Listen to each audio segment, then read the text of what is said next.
Oke, bismillahirrahmanirrahim. Assalamualaikum warahmatullahi wabarakatuh. Wassalatu wassalamu ala asrofil anbiya'i wal mursalin wa ala alihi washabihi ajmain. Amma ba'du, puji dan syukur kita panjatkan kepada kehadirat Ilahi Robbi yang telah memberikan nikmat sehat kepada kita semua sehingga kita dapat melaksanakan perkuliahan pertemuan ke-7 pada mata kuliah Geografi Kebencanaan. Pak Haji Nadi yang saya hormati dan rekan-rekan mahasiswa semuanya yang saya cintai dan yang saya banggakan.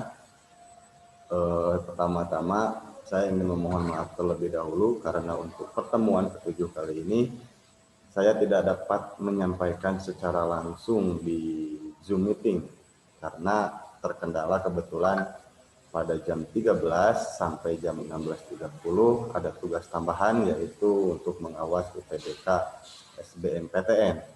Jadi karena itu makanya saya sekarang akan merekam dulu perkuliahan ke-7 kali ini, kemudian nanti pada jam 13 silahkan rekan-rekan mahasiswa untuk membuka video pertemuan ke-7 ini untuk untuk didengarkan dan disimak.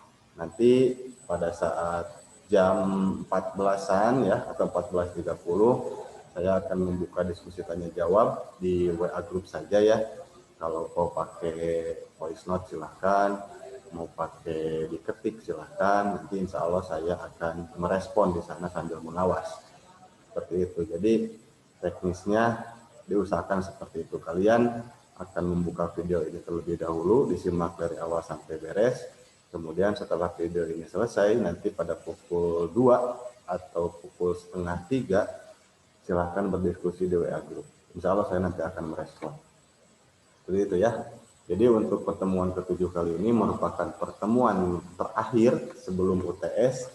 Jadi materinya ya insya Allah nanti akan turun juga di UTS. Jadi silakan rekan-rekan perhatikan secara seksama ya. Untuk tugasnya diharapkan kemarin yang individu juga sudah pada masuk saya lihat, tapi saya belum cek siapa yang belum menyetorkan. Tapi terkait tugas kelompok, silahkan minggu depan sebelum UTS nanti threadnya akan saya buat itu untuk dikumpulkan. Karena nanti tugas individu dan tugas kelompok akan menjadi syarat untuk rekan-rekan mahasiswa mengikuti UTS. Jadi kalau tidak mengumpulkan tugas individu dan tugas kelompok, rekan-rekan tidak dapat mengikuti UTS. Seperti itu ya. Oke, untuk pertemuan ke-7 kali ini, materinya sendiri adalah terkait dengan sekolah siaga bencana atau satuan pendidikan aman bencana.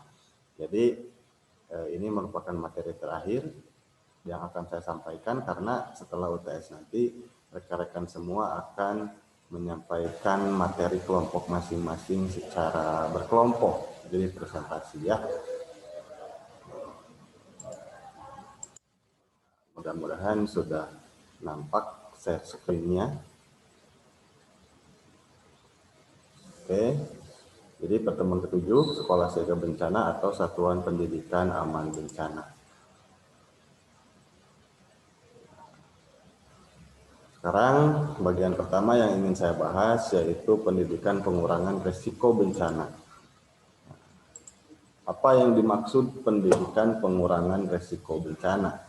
Pendidikan pengurangan risiko bencana adalah sebuah proses pembelajaran bersama yang bersifat interaktif di tengah masyarakat dan lembaga-lembaga yang ada.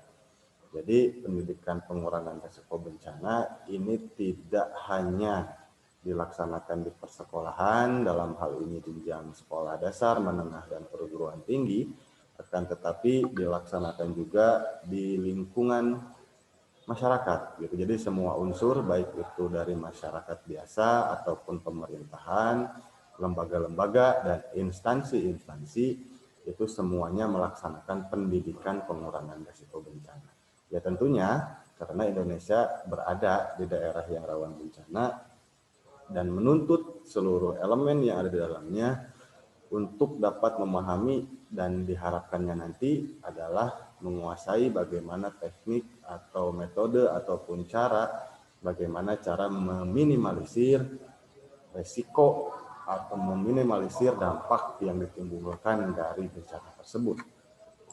Oke, nah ini pendidikan tangguh bencana. Programnya sendiri memang dilaksanakan atau diinisiasi ya oleh BNPB atau Badan Nasional Penanggulangan Bencana, bekerja sama dengan berbagai instansi juga, dan tentunya yang paling utamanya adalah di persekolahan, baik itu dia sekolah dasar, menengah, atau di perguruan tinggi ya, atau di satuan pendidikan. Cakupan pendidikan pengurangan risiko bencana lebih luas daripada pendidikan formal di sekolah dan universitas. Jadi seperti yang tadi saya sampaikan bahwa selain sekolah dasar dan sekolah menengah dan juga universitas gitu ya, tapi di luar itu masyarakat dan instansi atau lembaga-lembaga yang ada di Indonesia itu harus atau berkewajiban untuk menyelenggarakan pendidikan pengurangan risiko bencana. Seperti itu. Kemudian termasuk di dalamnya adalah pengakuan dan penggunaan kearifan tradisional dan pengetahuan lokal bagi perlindungan terhadap bencana alam. Jadi selain aspek-aspek keilmuan, dalam hal ini merupakan keilmuan mitigasi bencana misalnya atau kebencanaan yang lain, ditambahkan juga aspek kearifan lokal dalam hal ini untuk memperluas atau memperkaya cakupan atau metode dalam hal menghadapi bencana. Jadi kearifan lokalnya pun tidak disingkirkan, tapi dimasukkan dan diintegrasikan terhadap ilmu-ilmu pengetahuan yang ada dalam hal menghadapi bencana. Seperti itu. Nah, ini beberapa pamflet ya yang dikeluarkan oleh BNPB terkait pendidikan pengurangan risiko bencana. Di sini dilihat bahwa yang ada di foto tersebut merupakan anak SD atau sekolah dasar. Dalam bacaannya jangan panik katanya. Beragam cerita terkait praktik baik kebencanaan. Jadi memang dilihat juga secara aspek psikologis dalam hal ini. Jika tingkat pendidikannya masih SD misalnya ya, berarti ya bahan bacaannya pun tidak terlalu rumit. Kemudian biasanya disertakan banyak gambar, kemudian banyak animasi-animasi sehingga mereka dapat mengerti dan dapat mudah menerimanya. Begitupun seiring naiknya tingkat pendidikan yang akan kita berikan pendidikan, maka bahan-bahan bacaannya pun semakin kompleks, apalagi kalau di perguruan tinggi dan di instansi-instansi. Ya sudah minim lah yang dinamakan gambar dan animasi, tapi walaupun minim tetap ada ya yang bertujuan untuk ya memudahkan untuk memahami sih, intinya seperti itu. Jadi tergantung dari tingkat psikologis stakeholder atau tujuan orang-orang yang akan dikasih pendidikannya di level mana. Itu menyesuaikan materinya ya. Nah, ini pengertian pendidikan siaga bencana. Pendidikan siaga bencana adalah usaha sadar dan terencana untuk mewujudkan suasana belajar dan proses pembelajaran agar peserta didik secara aktif mengembangkan potensi dirinya untuk memiliki kecakapan hidup dalam mengantisipasi bencana melalui pengorganisasian dan langkah-langkah yang tepat guna dan berdaya guna. Seperti itu pengertiannya.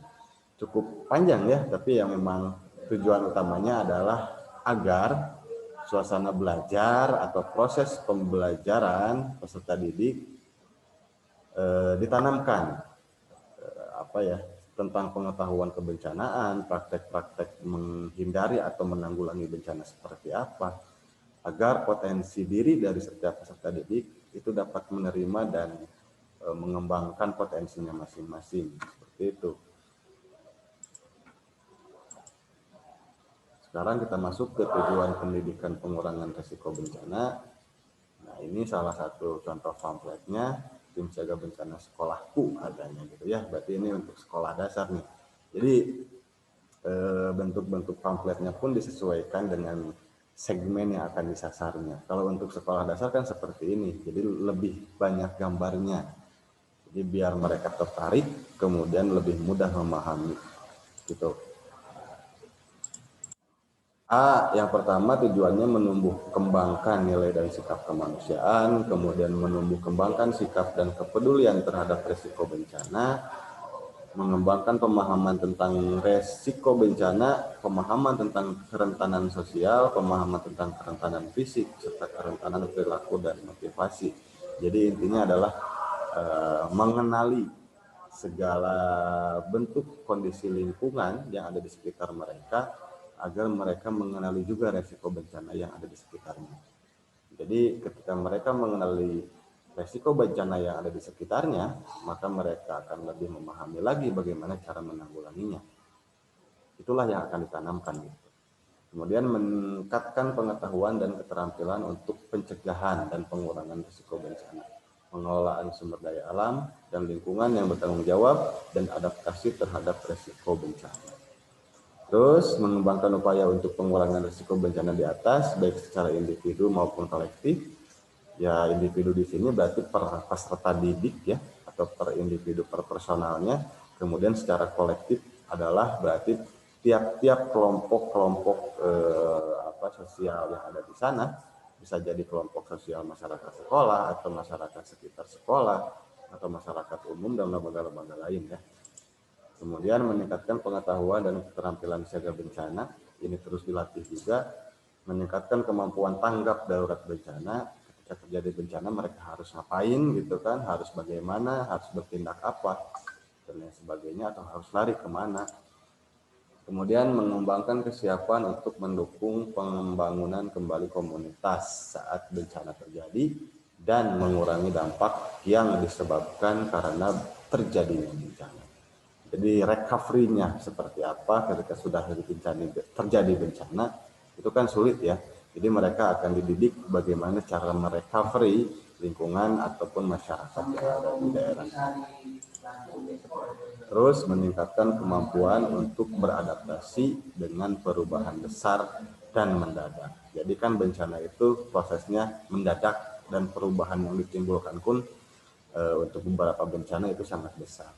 Makanya mereka akan dibiasakan atau diberikan kemampuan bagaimana menghadapi situasi seperti tersebut. Seperti itu. Nah, sekarang kita masuk ke sekolah siaga bencana. Kalau yang tadi itu kan pendidikan pengurangan risiko bencana, itu lebih umum cakupannya, selain sekolah dasar menengah dan perguruan tinggi juga masyarakat umum.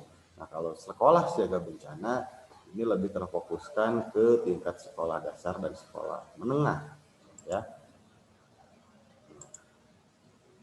Pertama, pengertian sekolah siaga bencana.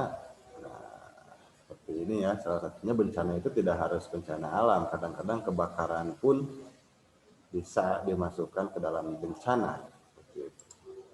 Sekolah siaga bencana atau SSB sebagai upaya kesiagaan sekolah dikembangkan untuk menggugah kesadaran seluruh pemangku kepentingan dalam bidang pendidikan, baik individu maupun kolektif di sekolah dan lingkungan sekolah dalam hal kesiagaan bencana. Jadi semua aspek yang ada di lingkungan sekolah, tujuannya itu adalah biar mereka semua tersadarkan bahwa ya lokasi sekolah tersebut terkadang memang berada di lokasi yang rawan bencana. Oleh karena itu, semua aspek tersebut harus sadar, harus memiliki pengetahuan dalam hal menyikapi bencana tersebut seperti apa. Ya, tujuannya tetap satu, yaitu untuk mengurangi dampak kerugian dari bencana tersebut. Tujuan pengembangan parameter indikator sekolah siaga bencana. Nah, ini kita lihat yang pertama, membangun budaya siaga dan budaya aman di sekolah dengan mengembangkan jejaring bersama para pemangku kepentingan di bidang penanganan bencana. Jadi budaya siaga bencana ini dimulai dari mengembangkan jejaring ya para pemangku kepentingan di bidang penanganan bencana. Ya, di sini bisa aja BNPB, kemudian BPBD, provinsi dan kota, kabupaten ya. Kemudian dari pihak dinas pendidikan atau Kementerian Pendidikan, kemudian dari aspek pemerintahan, Pemda, Pemprov misalnya ya, atau pemerintahan pusat, itu semuanya harus bersinergi untuk menciptakan budaya siaga bencana di sekolah tentunya. Kenapa di sini sekolah menjadi perhatian yang cukup serius?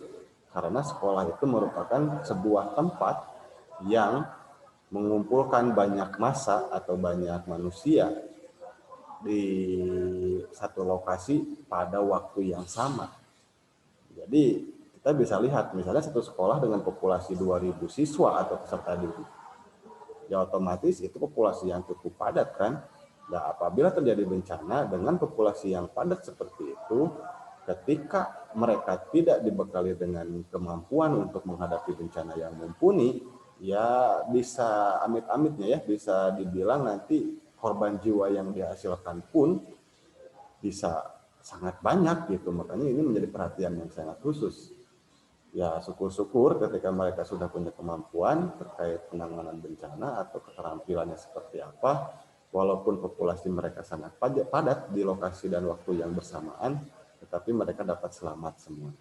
Itu tujuan utamanya ya.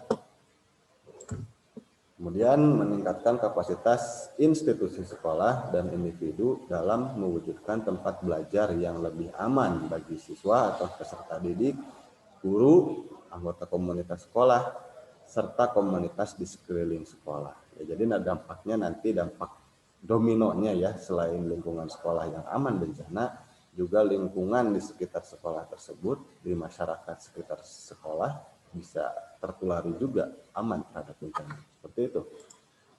Yang ketiganya, menyebarluaskan dan mengembangkan pengetahuan kebencanaan ke masyarakat luas melalui sekolah.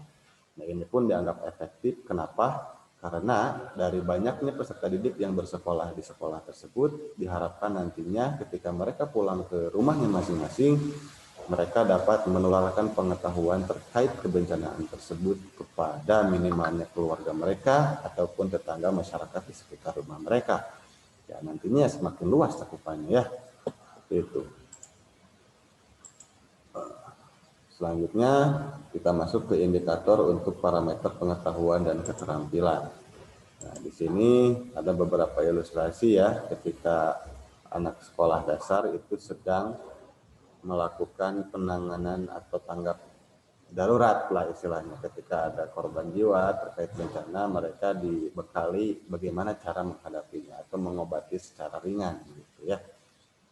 Pertama, pengetahuan mengenai jenis bencananya, sumber bahayanya, besaran bahaya dan dampak bahaya serta tanda-tanda bahaya yang ada di lingkungan sekolah. Itu mereka dibekali terkait hal tersebut. Akses bagi seluruh komponen sekolah untuk meningkatkan kapasitas pengetahuan, pemahaman, dan keterampilan kesiagaan, materi acuan, ikut serta dalam pelatihan, musyawarah guru, pertemuan desa, jambore siswa, atau peserta didik, dan lain sebagainya. Nah, ini salah satu jenis pelatihannya yang dilaksanakan di persekolahan ya. Di sini juga kita lihat ada BPBD, ada PMI, kemudian ada kepolisian, semuanya bekerja sama dalam hal penanaman sekolah siaga bencana. Pengetahuan sejarah bencana yang pernah terjadi di lingkungan sekolah atau daerahnya ini menjadi sebuah acuan juga karena nanti bisa dikenali jenis bencana dan seberapa parah dampaknya di lingkungan tersebut.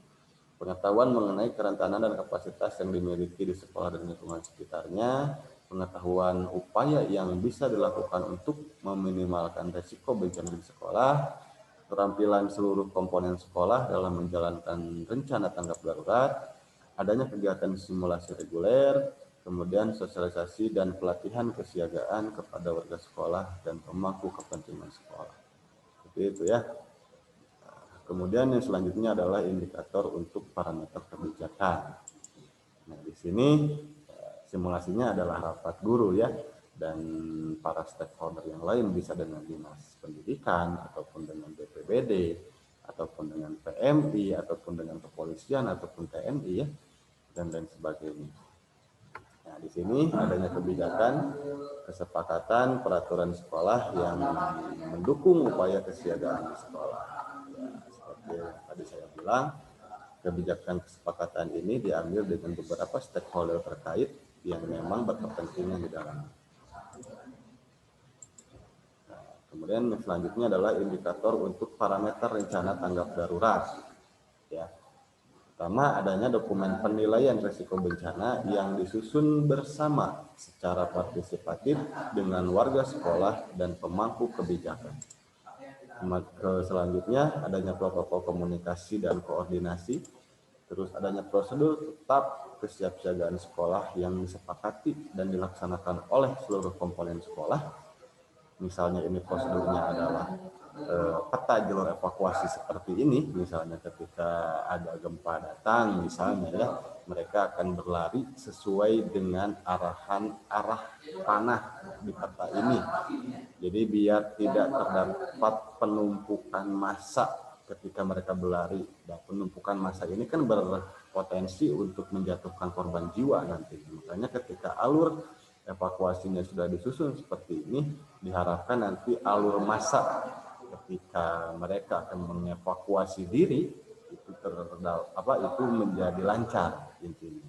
Tujuannya kan itu agar arus massa evakuasinya lancar dan mereka dapat mencapai titik kumpul dengan selamat dan aman. Ya. Kemudian kesepakatan dan ketersediaan lokasi evakuasi shelter terdekat dengan sekolah disosialisasikan kepada seluruh komponen sekolah dan orang tua, peserta didik, masyarakat sekitar, dan pemerintah daerah. Kemudian dokumen penting sekolah digandakan dan tersimpan baik agar dapat tetap ada meskipun sekolah terkena bencana. Jadi dokumen fisiknya itu digandakan, kemudian kalau bisa di-scan ya dan dapat disimpan secara digital biar ketika bencana terjadi sekolah tersebut tidak kehilangan dokumen berharga, masih banyak backup. Mungkin seperti itu tujuannya. Terus catatan informasi penting yang mudah digunakan seluruh komponen sekolah seperti pertolongan darurat terdekat, puskesmas, rumah sakit terdekat, dan aparat terkait. Jadi ini kontak person sih biasanya ya, biar mudah komunikasi ataupun mudah aksesnya ketika terjadi bencana, mereka dapat melakukan itu. Nah ini salah satu contohnya simulasinya. Ini juga penting orang-orang atau teman-teman yang mempunyai kebutuhan khusus itu pun menjadi perhatian ketika evakuasi bencana. Harus diselamatkan, jangan sampai ditinggalkan ya. Oleh karena itu fasilitas sekolah dalam mendukung hal tersebut, misalnya tangga untuk yang khusus disabilitas itu harus disediakan. Karena ketika evakuasi terjadi itu sangat sulit ketika tangga tersebut tidak tersedia. Ya. Kemudian adanya peta evakuasi sekolah dengan tanda dan rambu yang terpasang yang mudah dipahami oleh seluruh komponen sekolah. Jadi seperti peta jalur evakuasi yang tadi itu memang sangat penting untuk diadakan di seluruh satuan pendidikan, baik itu sekolah dasar, menengah ataupun perguruan tinggi. Ya, dengan tujuan yang tadi saya bilang yaitu untuk mempermudah arus massa evakuasi terjadi, biar nanti korban jiwa bisa diminimalisir.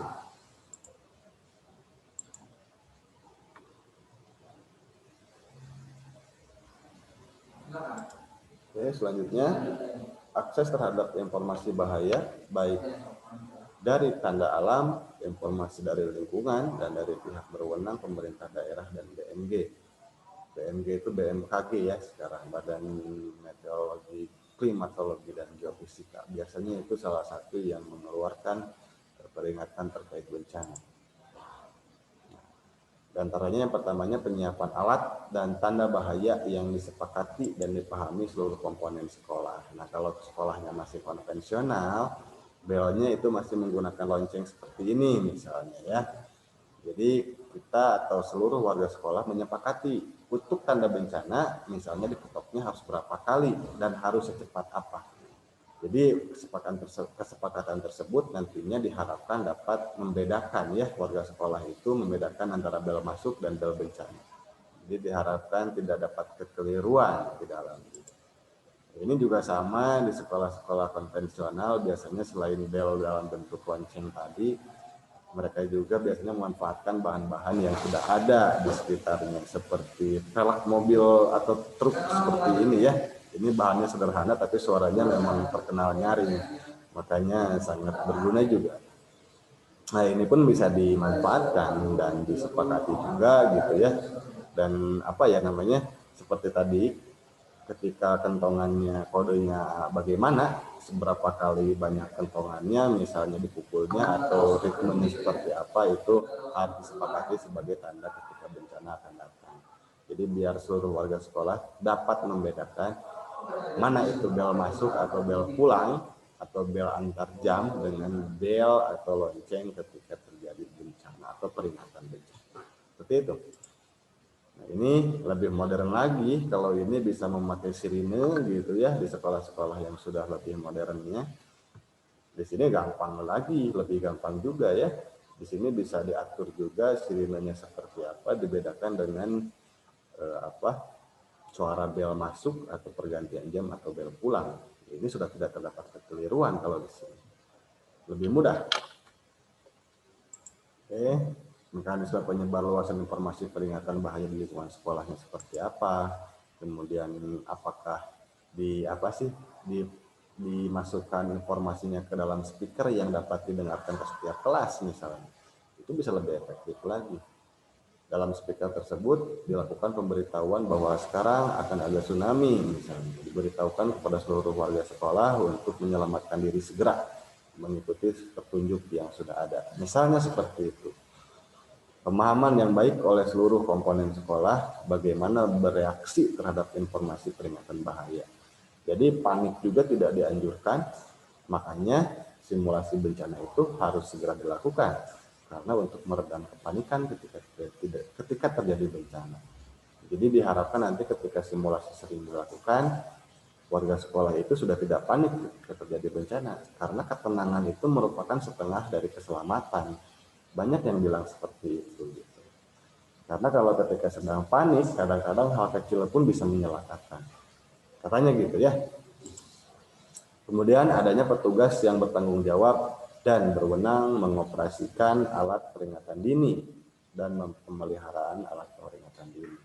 Jadi mungkin nanti tugasnya itu biasanya dibebankan ke petugas jaga piket ya, baik guru maupun tata usaha di lingkungan sekolah untuk memahami juga dan merawat tentang alarm peringatan dini tersebut. Jadi dirawat, dioperasikan dengan baik gitu ya oleh setiap petugas piket dari guru maupun dari tata usaha maupun dari peserta didik. Selanjutnya indikator untuk parameter mobilisasi sumber daya. Pertama adanya gugus siaga bencana sekolah termasuk perwakilan peserta didik. Jadi gugus siaga bencana ini selain melibatkan guru dan tata usaha, tapi juga melibatkan peserta didik. Jadi semua elemen ikut berpartisipasi dalam gugus siaga bencana sekolah. Kemudian adanya perlengkapan dasar dan suplai kebutuhan dasar pasca bencana yang dapat segera dipenuhi dan diakses oleh komunitas sekolah, seperti alat pertolongan pertama, serta evakuasi, obat-obatan, terpal, tenda, dan sumber air bersih. Itu pun harus tersedia di lingkungan sekolah. Terus pemantauan dan evaluasi partisipatif mengenai kesiagaan sekolah secara rutin, menguji atau melatih kesiagaan sekolah secara berkala. Nah, seperti ini, jadi mengadakan simulasi bencana, misalnya ketika gempa terjadi, berarti setiap peserta didik harus biasanya kalau ada tas ya, tasnya itu disimpan di atas kepala. Kemudian kalau tidak keburu keluar kelas, mereka berlindung di bawah meja ataupun itu ya. Atau ketika mereka sudah keburu keluar dari kelas, mereka akan berkumpul di titik kumpul yang sudah disediakan. Itu harus dilakukan. Nah, ini pendidikan terhadap peserta didik terkait pentingnya rambu-rambu evakuasi. Jadi biar mereka tidak hanya melihat itu sebagai pajangan, tapi mereka dapat memahaminya, bagaimana fungsi dan kedudukan rambu tersebut di lingkungan mereka. Jadi berfungsi dengan baik tentu tujuannya ya. Adanya kerjasama dengan pihak-pihak terkait penyelenggaraan penanggulangan bencana baik di setempat, desa, kelurahan, dan kecamatan maupun dengan BPBD atau lembaga pemerintah yang bertanggung jawab terhadap koordinasi dan penyelenggaraan penanggulangan bencana di kota atau kabupaten. Jadi semua pihak atau stakeholder ikut bekerja sama di sana. Nah, lingkungan yang memampukan ketercapaian sekolah siaga bencana. Jadi lingkungan seperti apa sih yang mendorong atau memampukan atau mendukung ketercapaian sekolah siaga bencana itu? Bisa kita lihat, pertama ada komitmen dari kepala sekolah dan komunitas sekolah. semua pihak atau semua warga sekolah harus berkomitmen untuk mewujudkan ini atau mewujudkan sekolah siaga bencana. Jangan sampai ada beberapa pihak yang tidak mendukung atau bahkan berleha-leha ketika ada program sekolah siaga bencana. Tentunya itu akan menjadi batu halangan ya atau ganjalan ketika melaksanakan sekolah siaga bencana. Yang kedua, ada dukungan dari dinas pendidikan di wilayahnya, yaitu berupa program-program biasanya ya, bantuan dalam hal kebijakan atau bantuan dalam hal logistik terkait rambu-rambu evakuasi misalnya, atau apapun itu, pelatihan-pelatihan dan lain sebagainya. Kemudian ada dukungan dari organisasi terkait pengurangan risiko bencana, misalnya BPBD, PMI, kepolisian, TNI, ya, dan stakeholder-stakeholder yang lain terkait pengurangan risiko bencana. Itu pun sangat-sangat berperan terhadap tercapaian sekolah siaga bencana. Keempat, adanya keterlibatan dukungan terus-menerus dari dinas pendidikan dan organisasi terkait PRB atau pengurangan risiko bencana, termasuk dalam proses pemantauan dan evaluasi sekolah. Jadi prosesnya terus-menerus dan berkesinambungan. Jangan sampai dalam hal ini hanya anget-anget tai ayam lah bahasa gampangnya ya. Jadi ketika ada bencana besar, biasanya mereka atau seluruh sekolah itu menggalakkan sekolah siaga bencana. Tapi ketika bencana tidak ada, biasanya sudah akan berhenti gitu. Nah, jangan sampai situ. Tapi harus secara berkala dan berkesinambungan supaya semuanya secara kemampuan menghadapi bencananya dapat terpelihara dengan baik. Oke, kemudian syarat minimal menuju sekolah siaga bencana. Pertama, syaratnya itu apa sih? Ketika ingin menuju sekolah siaga bencana, yang pertama ada komitmen dari kepala sekolah dan komunitas sekolah.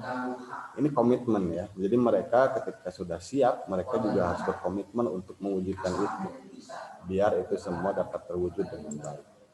Kemudian ada dukungan dari dinas pendidikan di wilayahnya, itu juga jelas. Ada dukungan dari organisasi terkait pengurangan risiko bencana, itu juga jelas.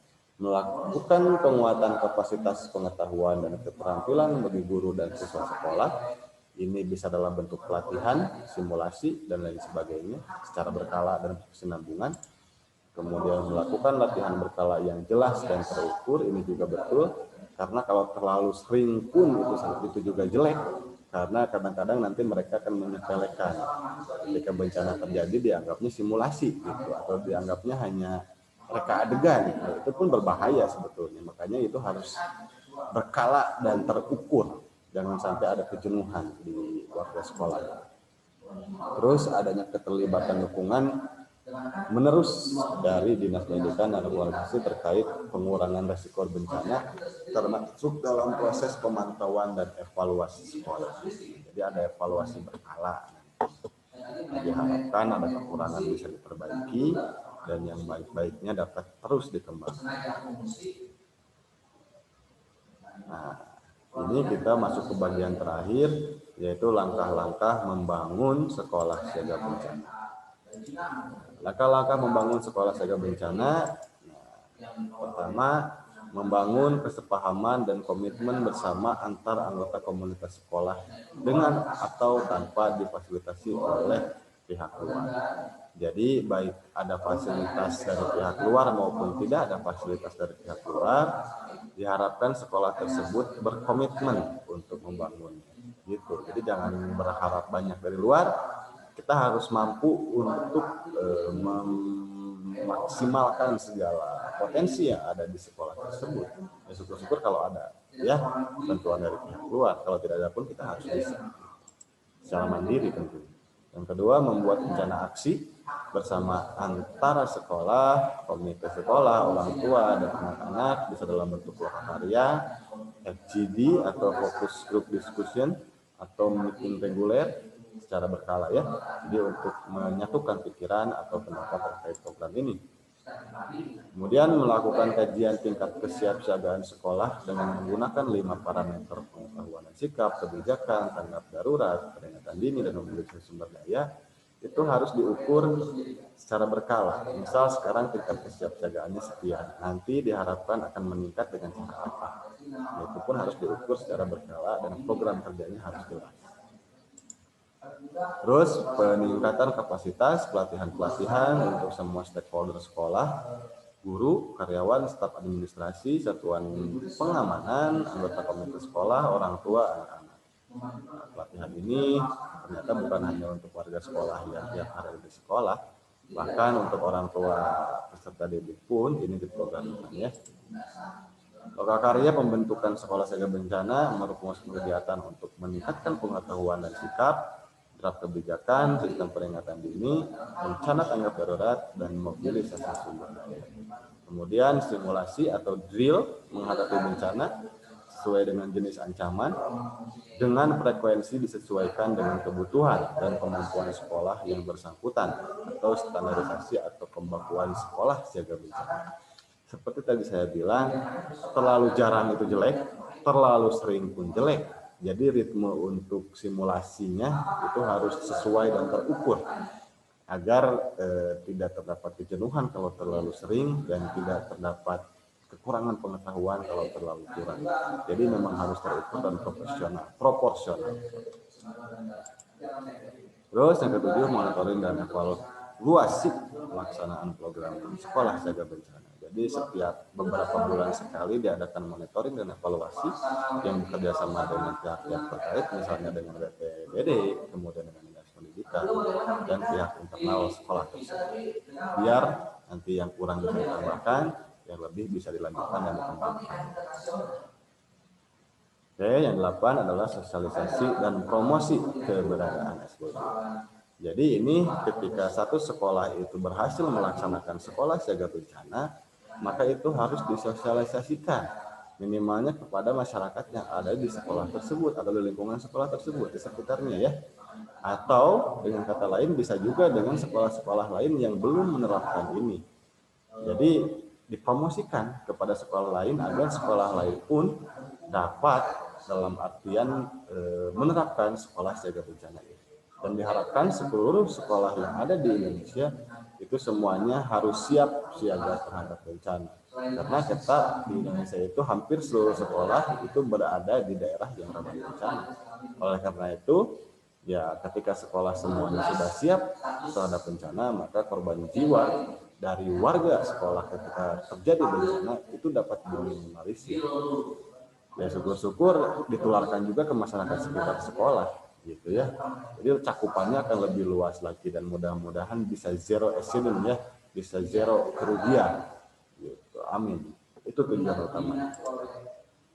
Oke, materinya seperti itu tentang sekolah siaga bencana ataupun satuan pendidikan aman bencana. Itu program yang lebih barunya ya, tapi saya belum mendapatkan referensi yang lebih lengkap tentang SPAB itu.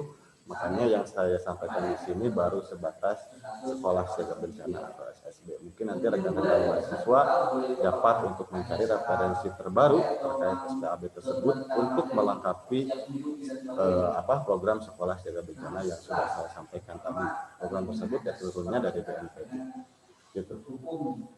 Ya seperti itu dulu saja pemaparan materi untuk pertemuan ke-7 pada mata kuliah Geografi Kebencanaan. Setelah rekan-rekan mahasiswa mendengarkan atau menyimak video ini, diharapkan ketika ada yang ingin bertanya, silakan bertanya di WA Group. Saya akan standby di sana secara langsung ya, ketika saya mengawas nanti. Insya Allah saya akan respon ketika ada kesempatan. Insya Allah setiap pertanyaan ataupun apa yang ingin didiskusikan nanti kita kembangkan di WA Group.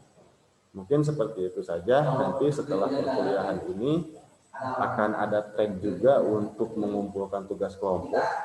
Nanti silakan kalian kumpulkan tugas kelompoknya di sana, karena itu merupakan salah satu syarat untuk kalian mengikuti UTS nanti ya. Mungkin seperti itu dari saya. Semoga semuanya dapat memaklumi, dan saya memohon maaf juga tidak bisa berkomunikasi langsung secara tatap muka di Zoom karena keterbatasan waktu saya untuk mengikuti atau mendapat tugas tambahan sebagai pengawas di UTBK SBMPTN di Universitas ini. Oleh karena itu mohon dimaklumi ya, tapi insya Allah materinya saya sudah sampaikan di sini dan mudah-mudahan dapat maksimal. Intinya seperti itu. Semoga kalian semua disehatkan. Pak Haji Nadi juga hatur nuhun, mohon maaf sebelumnya.